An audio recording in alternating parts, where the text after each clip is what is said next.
Olympe de Gouges écrivait « La femme a le droit de monter à l'échafaud. Elle doit avoir également celui de monter à la tribune. Les femmes se sont toujours battues pour leurs droits dans un monde dominé par les hommes. Il y a un an, le mouvement MeToo libérait la parole des femmes sur les violences dont elles sont victimes. Le récent témoignage de Christine Blasey Ford sur son viol devant le Sénat des US a marqué les esprits. Florence est rédactrice en chef des Petites Glo version ado des Glorieuses, une newsletter féministe. Elle a eu un rôle crucial dans leur mouvement #6 novembre 15h35 qui dénonce les inégalités salariales entre les hommes et les femmes. De l'ado en quête d'un monde plus inclusif à la femme en colère, voici son histoire. Alors je m'appelle Florence Fortuné et je suis rédactrice en chef de la newsletter féministe, inclusive et culturelle pour adolescentes, Les Petites Glo. Alors est-ce que tu pourrais nous en dire plus sur Les Petites Glo, qui sont les petites sœurs, entre guillemets, des Glorieuses?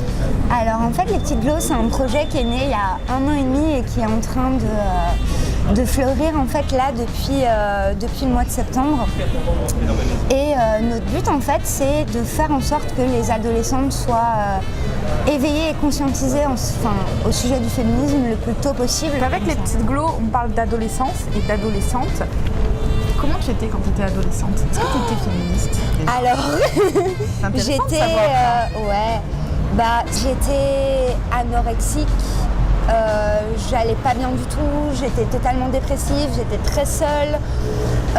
J'ai grandi avec un père très loin en fait de mes idéaux à moi. Et je ressentais énormément d'injustice et beaucoup de colère déjà. Donc je peux pas dire que je me revendiquais pas déjà comme étant féministe, mais la rage, si tu veux, était déjà là. Grave. C'est ensuite déployé totalement par ton engagement dans Les Petites Glo. Ouais. Alors, est-ce que tu pourrais nous expliquer le mouvement 6 novembre 15h35 que Rebecca, des Glorieuses, a lancé et Les Petites Glo ont suivi son mouvement. Donc c'est déjà passé à l'heure où en fait on tourne l'interview, mais qu'est-ce que ça veut dire 6 novembre 15h35? Alors en fait, le mouvement 6 novembre 15h35, il marque l'engagement pour l'égalité salariale des Glorieuses. Qui est présent déjà depuis, ça fait en fait, si tu veux, l'année dernière, il y a eu déjà une fois un premier hashtag, l'année d'avant un autre hashtag. Et on est arrivé en fait à ce hashtag 6 novembre 15h35 en reprenant le fait qu'il y ait 15,2% d'écart de salaire entre les hommes et les femmes, tous secteurs confondus. Et en fait, ce que Rebecca a fait, c'est qu'elle l'a adapté au nombre de jours ouvrés de travail et on a obtenu cette date du 6 novembre 15h35 et 3-4 secondes, quelque chose comme ça, qui symbolise en fait la date à partir de laquelle les femmes travaillent entre guillemets bénévolement et ce jusqu'au 31 décembre de cette année. Donc pour petit rappel, le hashtag dont tu parlais de l'année dernière, c'est le 3 novembre 11h44 où il y a eu donc 3 propositions faites par les Glorieuses et qu'aujourd'hui on les valide par une pétition, ça a été soutenu par les Françaises. Quelles sont ces 3 propositions? Alors la première, c'est un certificat d'égalité obligatoire pour les entreprises.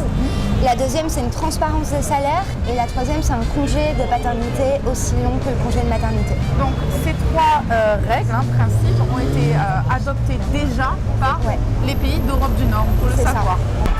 Alors tu as eu un rôle très très important dans cette journée assez spéciale puisque tu as été responsable des réseaux sociaux et donc de la diffusion de la pétition qui concerne les inégalités salariales entre les hommes et les femmes. Quel a été l'impact des réseaux sociaux finalement? Énorme. En fait, sur Twitter, on a été numéro 2, je pense que même numéro 1 pendant 1 heure ou quelque chose comme ça, dans les tendances de Twitter. Enfin vraiment, il y a eu des milliers et des milliers de tweets, ça a été repris. Le fait que le féminisme, on en parle de plus en plus, pas toujours en bien et pas toujours correctement, mais on en parle. Ça a beaucoup joué aussi, et le fait que clairement cette année on a mis le paquet, on a travaillé la communication sur les réseaux sociaux, faut le dire.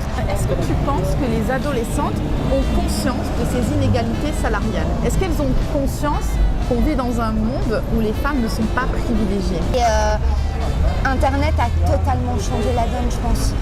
On n'est pas encore dans une société totalement révolutionnée, etc. Mais dès le départ, je pense qu'il y a beaucoup plus d'éveil à tout ça. J'aimerais juste te poser une question. Qu'est-ce que tu dirais à toi, adolescente? On vient de tellement loin. Mais clairement, je lui dirais ça. Je lui dirais qu'elle s'en prend plein la gueule et que c'est pas fini. mais que de toute cette colère, de toute cette rage, de toute cette injustice, de toutes ces larmes, il y a tellement de belles choses en fait qui vont fleurir. Toi, c'est quoi être femme aujourd'hui? Pour moi, être une femme aujourd'hui, ça veut dire tellement de choses différentes parce qu'il n'y a pas une seule féminité. Il y a énormément de manières différentes d'exprimer sa féminité, il y a énormément de manières différentes d'être soi et c'est ok en fait. Et si tu as l'impression, toi, personne qui me regarde, de ne pas faire les choses de la bonne manière, de pas rentrer dans les cadres, bah, c'est pas grave en fait. Et il y a une place pour toi et tu vas la trouver et ça va bien se passer.